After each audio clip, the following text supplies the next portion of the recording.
அதிசயமானவர். நமக்கு ஒரு பாலகன் பிறந்தார், நமக்கு ஒரு குமாரன் கொடுக்கப்பட்டார். கர்த்தத்துவம் அவர் தோளின் மேல் இருக்கும்.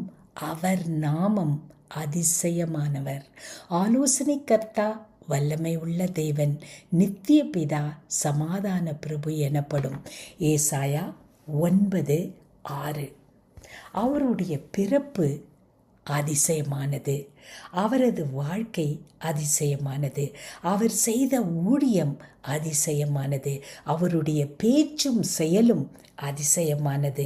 அவர் மரித்தது, அவர் உயிரோடு எழுந்து பரலோகத்துக்கு எடுத்து கொள்ளப்பட்டது அதிசயமானது.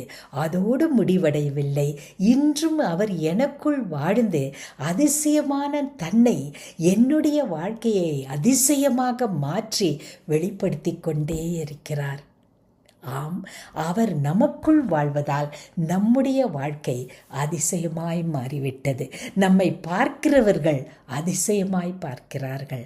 அன்பின் பரமதகப்பனே, ஆண்டவரே, உம்முடைய நாமம் அதிசயம்.